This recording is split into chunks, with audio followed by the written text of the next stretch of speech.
Journée mondiale de l'eau, hier 22 mars, au Burkina, l'accès à cet élément vital reste encore un combat de tous les jours. Dans certaines localités reculées et même dans la capitale, les autorités sont interpellées pour soulager les populations. Au cours de la même journée d'hier, rencontre entre Interpeace et l'émir de l'Iptako. Il était évidemment question de paix lors des discussions, détails dans ce journal. Et puis dans ce journal également au Mali, inhumation ce dimanche du journaliste Adam Thiam, l'ancien directeur de la cellule de communication de la présidence, est décrit dans les témoignages comme un homme qui a réussi sa mission sur Terre. Bonjour à tous et bienvenue dans ce journal. Merci de nous suivre. Journée mondiale de l'eau, hier 22 mars donc, nous avons choisi de marquer l'événement à travers un constat sur l'accessibilité de cet élément indispensable à la vie de l'homme. Dans certains quartiers périphériques de la ville de Ouagadougou, la situation semble alarmante. C'est ce que nous ont rapporté Chérif Yanogo avec la voix de Nadine Zongo. Il est 11h à Gienkouma, un quartier de la commune rurale de Saba, dans la périphérie de Ouagadougou. Madame Zongo vient s'approvisionner en eau potable. Et comme d'habitude, elle doit patienter pendant plusieurs minutes pour espérer avoir le liquide précieux. Une corvée devenue quotidienne pour cette dame et toutes les femmes du quartier. Nous n'avons pas d'eau. Toute la journée d'hier, nous n'avons pas eu de l'eau. Nous avons attendu l'eau en vain. Vraiment, il faut qu'on nous aide en minimisant les coupures d'eau. Autre borne fontaine, autre réalité. Ici, l'eau ne coule pas. Les bidons sont alignés, mais point de propriétaire. Des bidons utilisés pour marquer l'ordre d'arrivée. Selon les témoignages, c'est tard la nuit ou au petit matin que le point d'eau connaît une animation toute particulière. Une situation qui va sans doute s'accentuer avec l'installation progressive de la période de canicule. On vient ici à 4 heures du matin, souvent pour repartir à minuit. Surtout les mois de mars et avril, il n'y a pas d'eau. Aidez-nous à avoir de l'eau pour nos familles et pour nos besoins. Voyez cette dame avec son enfant au dos. Ce n'est pas du tout facile.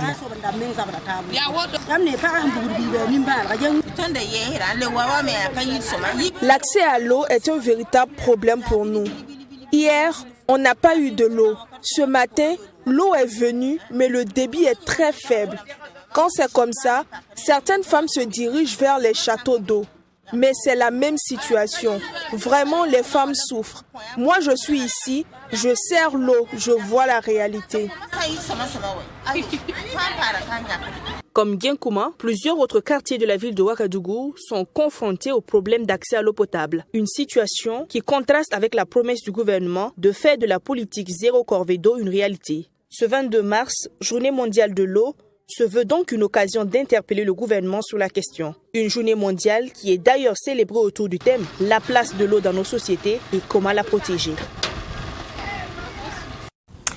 Investissement et développement du secteur privé avec le soutien de la Banque mondiale. Une étude menée l'année dernière a permis d'établir un diagnostic du climat des affaires au Burkina. Le rapport de cette étude a été présenté, validé hier au cours d'un atelier présidé par le ministre en charge de l'industrie, Mamid Gana Kamabou. Cette étude vise à l'amélioration de l'environnement des affaires et promouvoir l'investissement du secteur privé national et qu'européen au Burkina Faso. Cette étude devant permettre aussi d'orienter les activités à court et à moyen terme et d'alimenter la prochaine programmation de l'Union européenne et ses États membres dans le cadre de Team Europe Initiative. Nous allons pouvoir donc dans le cadre de tout ce qui est plan d'investissement de l'Union européenne, de tout ce qui est dispositif qu'ils mettent en place et faire en sorte que le Burkina Faso puisse bénéficier d'outils qui sont utilisés ailleurs, donc de façon de faire, de transfert effectivement donc d'expertise, mais aussi nous permettre donc d'avoir une matrice, une base donc sur laquelle nous allons mener des actions, peut-être compléter avec de nouvelles études pour améliorer donc tout ce qui est investissement au Burkina Faso, afin d'attirer à la fois des investisseurs directs étrangers, mais aussi permettre donc à des PME locales de pouvoir donc continuer donc à se développer. Et pour permettre au Burkina Faso d'améliorer efficacement et durablement son climat d'investissement et même d'inciter l'investissement privé national et celui de l'international, cette étude bénéficie du soutien de l'Union européenne. Un rapport a été rédigé dans ce sens. Ce rapport a été validé au cours de ce présent atelier. Ce rapport qui a été présenté ce matin est extrêmement riche, qui montre vraiment le grand potentiel de l'économie burkinabé. Le rapport identifie vraiment des actions très concrètes qui vont certainement améliorer les conditions pour les entreprises. J'étais très content que le ministre avait aussi mentionné l'Eurochamp, qui est une association des entreprises européennes présentes et actives au Burkina Faso, qui est un partenaire de plus en plus important aussi pour la Chambre de commerce et pour le gouvernement au Burkina. Et selon le ministre de l'Industrie, du Commerce et de l'Artisanat, cette étude sur le climat des investissements au Burkina Faso va dégager des points de dialogue. Ces points permettront d'alimenter des échanges futurs entre le gouvernement, le secteur privé, secteur bancaire local et international. Comme je vous l'annonçais en titre, l'Organisation internationale pour la consolidation de la paix, Interpeace, a échangé avec l'émir du Liptako, une rencontre tenue hier et qui entre dans le cadre des activités des jeunes pour la consolidation de la paix au Burkina. Interpeace a également présenté son plaidoyer au chef coutumier. Le point avec Nadine Zongo. Suite à leur rencontre en mars 2020, qui a réuni plus de 500 jeunes autour de la question de la consolidation de la paix, les jeunes de l'Organisation internationale pour la consolidation de la paix, Interpeace, se sont lancés dans une série d'activités pour présenter leur plaidoyer pour la paix au Faso. Un plaidoyer qui s'adresse à presque toutes les couches de la société burkinabé. Ce 22 mars, ils ont remis ce plaidoyer à l'émir du Liptako. Nous souhaitons que les chefs coutumiers arrêtent entre griffes à s'impliquer activement ou à s'afficher du moins dans les jeux politiques. Parce que lorsqu'ils s'affichent, cela peut être cause de fracture sociale. Et cela met un frein à la consolidation de la paix dans notre pays. C'est eux qui interviennent dans la consolidation de la paix parce qu'ils sont plus proches de la population.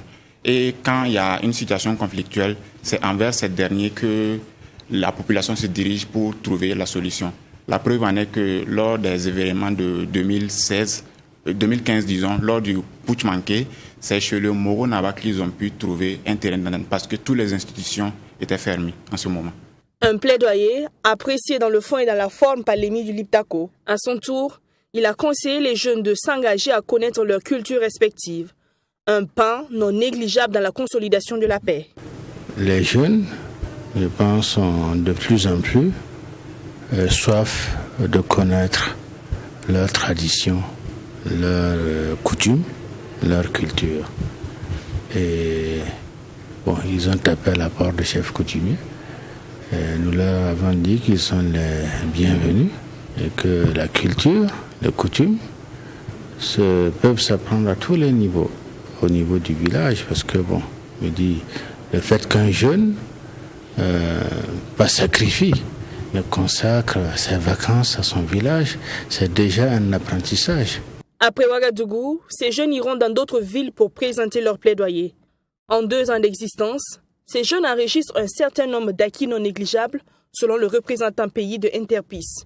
Lorsqu'on discute avec eux, ils nous disent en 2 ans, le niveau où nous sommes arrivés est un niveau forcément supérieur à là où nous étions. Et l'engagement s'est renforcé. Chacun d'entre eux s'est spécialisé sur une thématique précise. Et c'est une thématique qui les passionne aujourd'hui.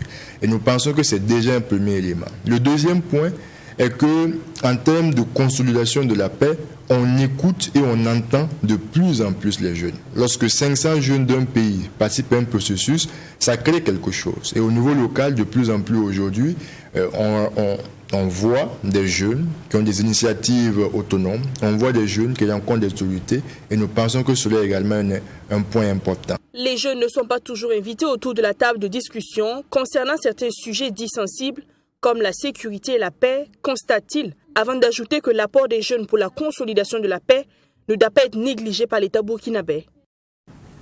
Crise sanitaire Covid-19, fermeture des frontières au Burkina, cela dure depuis 1 année et a noté de grosses répercussions sur le secteur économique notamment.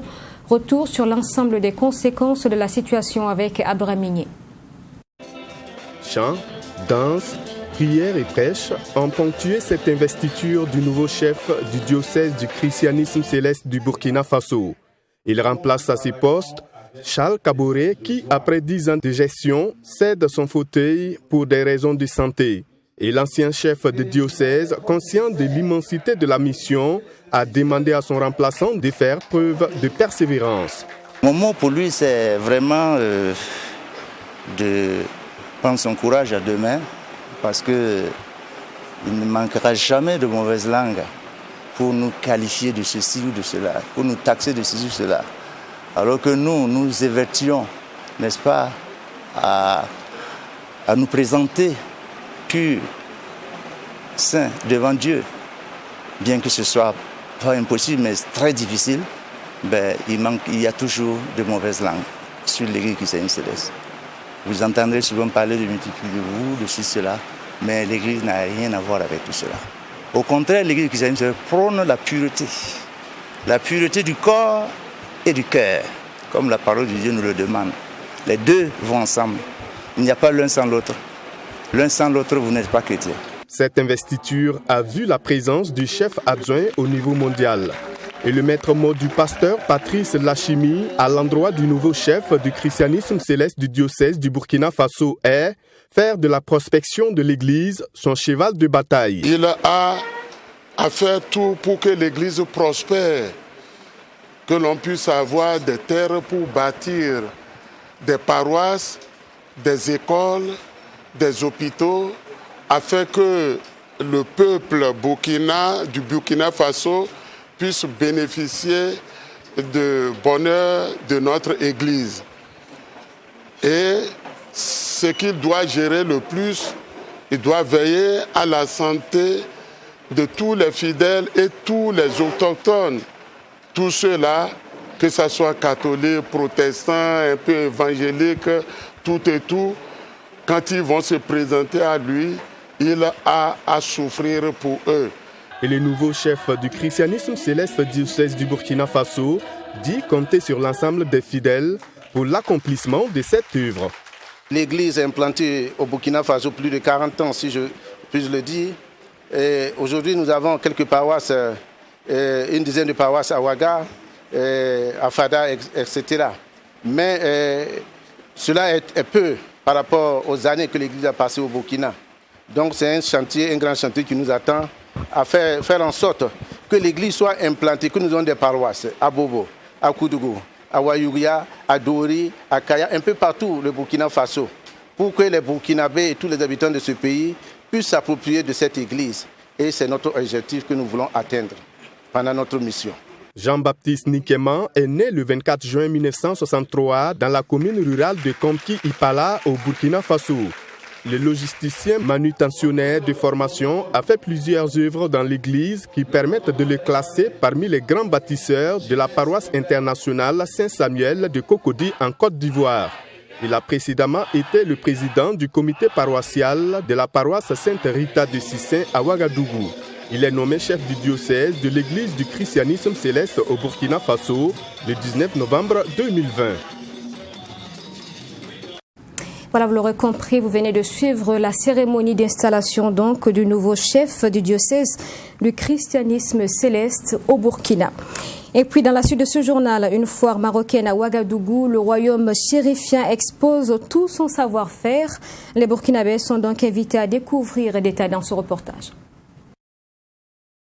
Le Maroc engagé dans la conquête du consommateur burkinabé avec une exposition vente des produits locaux.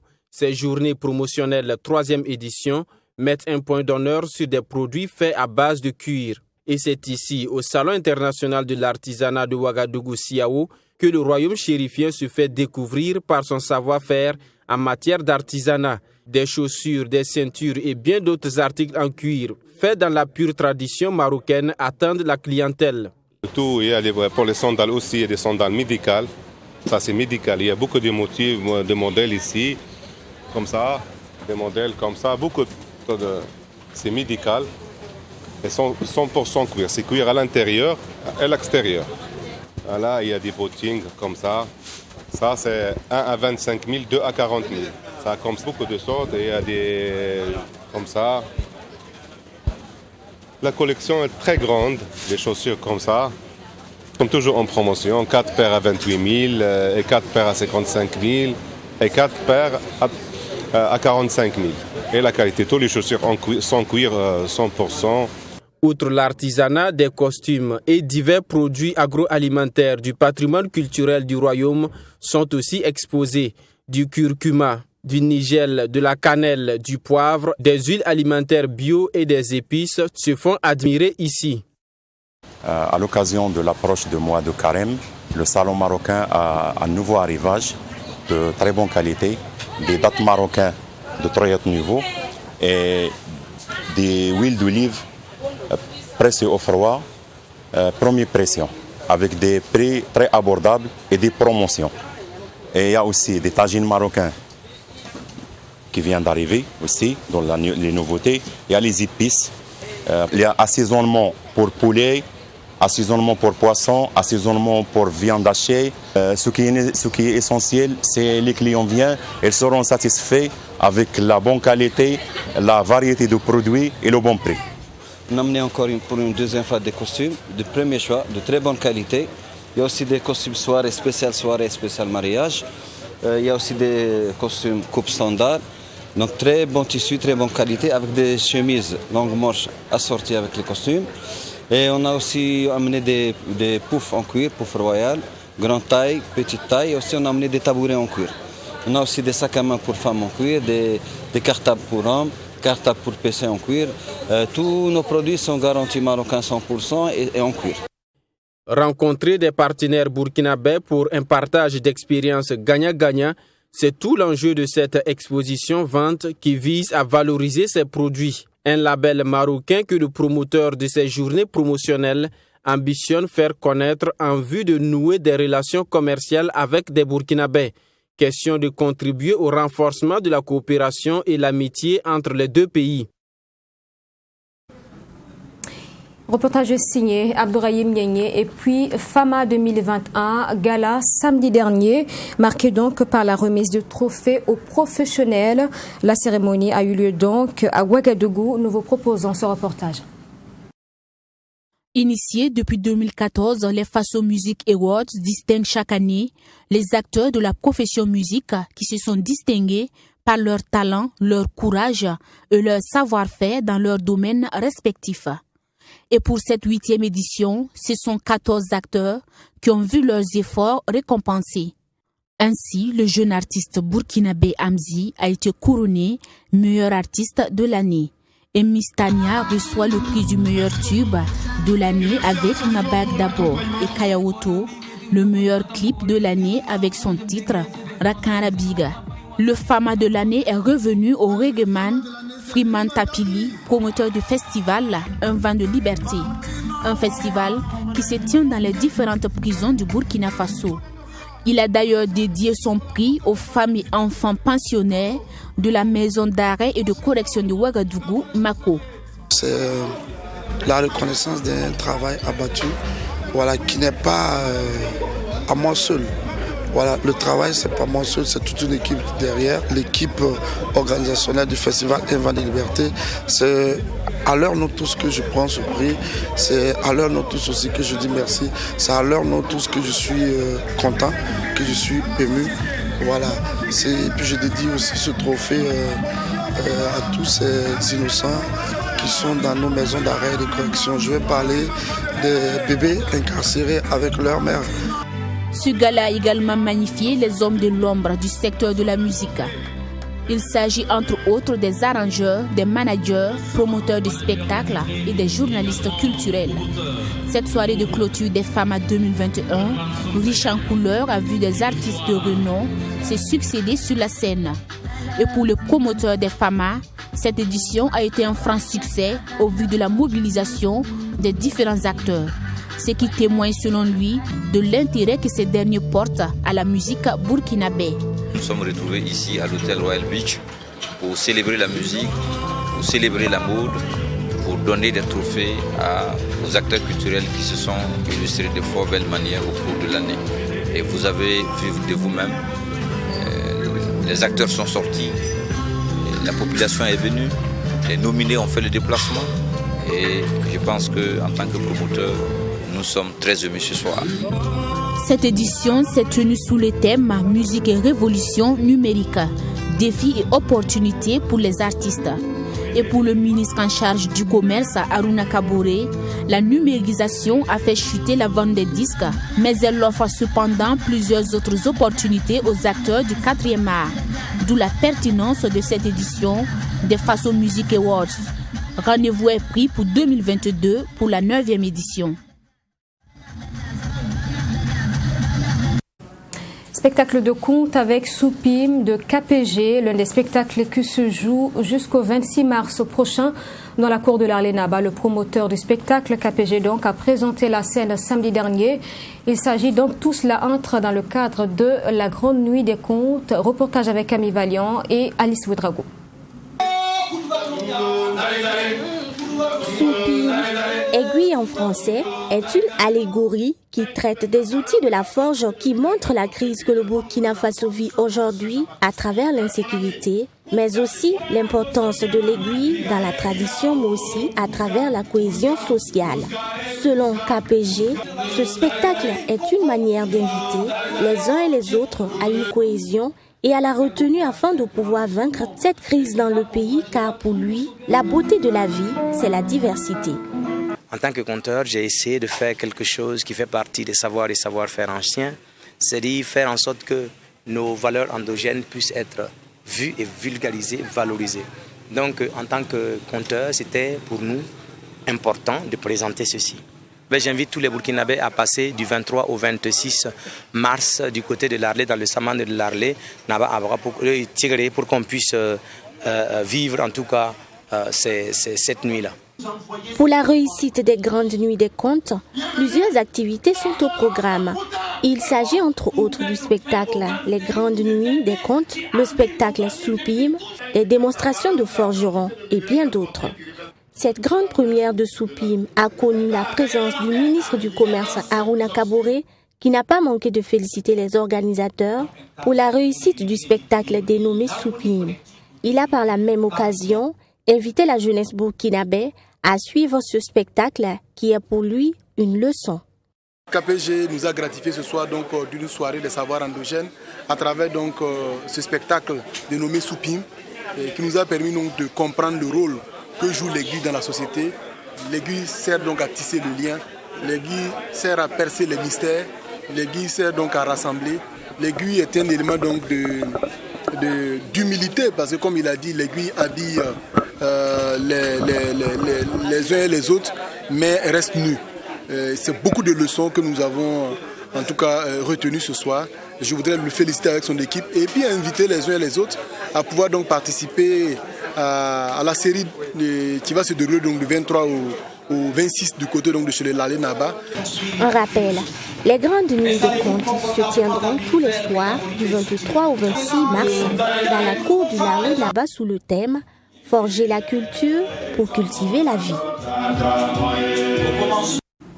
Et puis au Mali, inhumation ce dimanche de l'ancien directeur de la cellule de communication de la présidence, Adam Thiam, décédé le jeudi 18 mars dernier des suites du coronavirus. Des hommages lui ont été rendus dans le pays. Retour sur ces moments poignants au centre islamique de Bamako. C'est avec notre correspondant Bourema Soulou.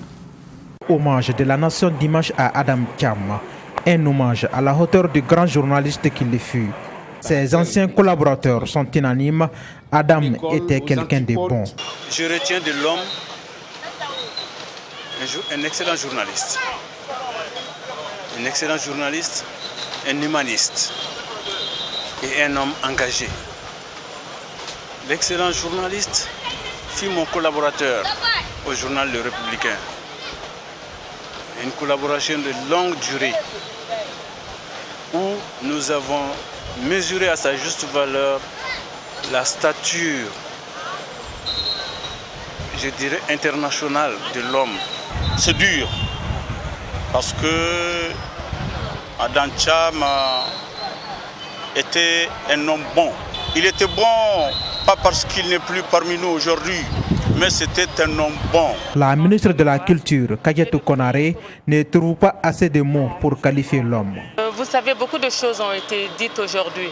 On a loué l'esprit brillant qui était Adam Thiam, l'esprit intelligent qui était le travailleur acharné, le père de famille aimant, le frère solidaire, l'ami sincère, le grand patriote. Mais moi, ce que j'ai envie de retenir aujourd'hui, c'est l'amour de la vie qu'avait Adam Thiam, sa soif de la vie, cet amour qu'il savait si bien communiquer. Avec Adam, on dépassait tous les problèmes, on transcendait tous les problèmes. Adam Thiam part en laissant une veuve et plusieurs enfants et petits-enfants inconsolables. Et c'est Jafar Thiam, son fils, qui a pris la parole pour dire quel bon père était le défunt. Je ne saurais par où commencer ce récit, je dirais. Adam Sidou Thiam, quel homme. Ce monsieur au cœur de lion, un père aimant, un frère irréprochable, un fils exceptionnel, un vrai ami. Nous sommes tous là pour te dire adieu et te rendre un dernier hommage, papa. Décédé de Covid-19 à l'âge de 67 ans, Adam Thiam était le promoteur de l'éphémère journal Tariq Hebdo, puis l'agence de communication Arawan Express, avant d'être éditorialiste pour plusieurs journaux maliens et étrangers. Voilà, c'est la fin de ce 13h. Merci de l'avoir suivi. Je vous retrouve demain à la même heure. Portez-vous bien.